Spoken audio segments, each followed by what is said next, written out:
निम्बार्क संप्रदाय में जो लोग दीक्षित हो चुके हैं उन्हें भजन की विधि क्या है? बिना कुछ खाए पिए स्नान करें, पहले प्रिया प्रीतम की पूजा करें। कि आसन के नीचे जल छोड़ना और बहुत सारी चीजें हैं। ताम्र पात्र में जल लें, वो जल लेकर संकल्प करें, अपना नाम अपना गोत्र याद करें, ये पाठ करने वाले हैं वो पृथ्वी पे छोड़ दें। पैसा ज्यादा बड़ा है कि भाव ज्यादा बड़ा है?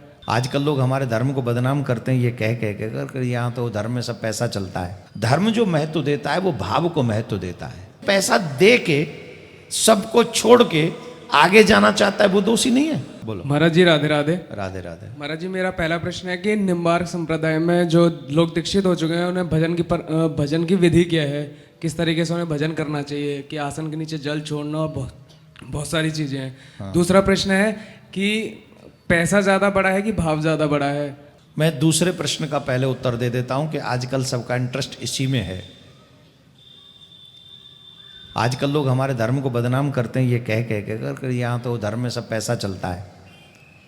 देखो, कोई व्यक्ति विशेष ऐसा होगा जहाँ पैसा को वो महत्व देता होगा। धर्म कभी पैसे को महत्व नहीं देता है। धर्म जो महत्व देता है वो भाव को महत्व देता है। जब भाव अच्छा होगा तो आप उस विषय को अवश्य प्राप्त कर लेंगे जिस और ईश्वर को प्राप्त कर सकते हैं भाव से। जहाँ पैसा चलता है वहाँ ईश्वर मिल जाएगा, मिलेगा ही नहीं, भाव से ही मिलेगा।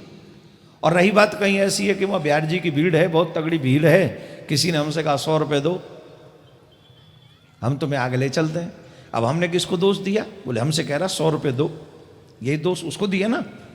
अच्छा, उसको दोष दिया, वो दोष ही है कि जो पैसा दे के सबको छोड़ के आगे जाना चाहता है वो दोषी नहीं है। उस पे क्यों दोष नहीं जाएगा?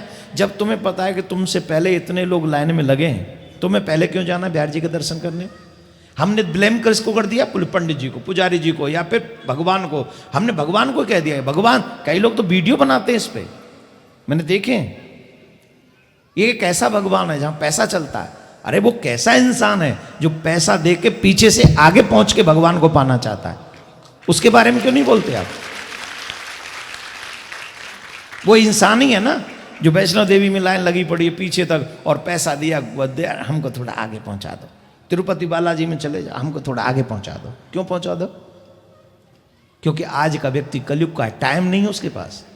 वो तो भगवान को भी चेहरा दिखाने आया है, श्रद्धा नहीं है मन में।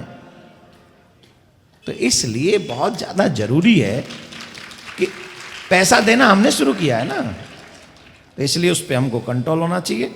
भगवान तो भाव से ही मिलेंगे, इसमें तो संशय नहीं। दूसरा प्रश्न, जो पहला प्रश्न था तुम्हारा, हमें मालूम भजन परंपरा। निम्बार्क संप्रदाय में युगल सरकार की उपासना है, प्रिया प्रीतम की उपासना है, सरकार की उपासना है। युगल सरकार राधा कृष्ण की पूजा की जाती है, जिसे हम प्रिया कांजू के नाम से जानते हैं। प्रिया कांजू की पूजन हमें सुबह स्नान के बाद बिना कुछ खाए पिए स्नान करें, पहले प्रिया प्रीतम की पूजा करें, उनका स्नान कराएं, उनको वस्त्र धारण कराएं, उनकी आरती करें, उन्हें भोग लगाएं।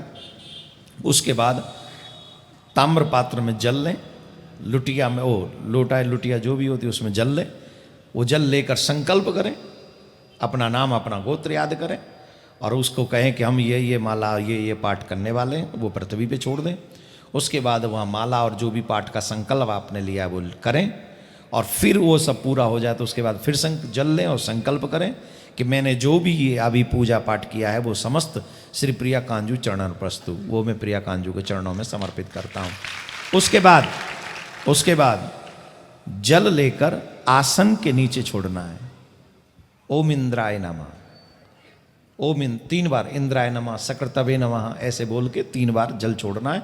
क्योंकि जहाँ जल नहीं छोड़ा जाता आसन के नीचे, उस भजन का फल दैत्यों को लगता है, और जब जल छोड़ देते हैं तो उसका फल जो है वो देवताओं को लगता है। तो देवताओं को लगेगा, वो पुष्ट होंगे, वो तुम्हारी भावना को पूरी करेंगे। इसलिए भजन के बाद जल छोड़ना परम आवश्यक है। राधे राधे। इसके साथ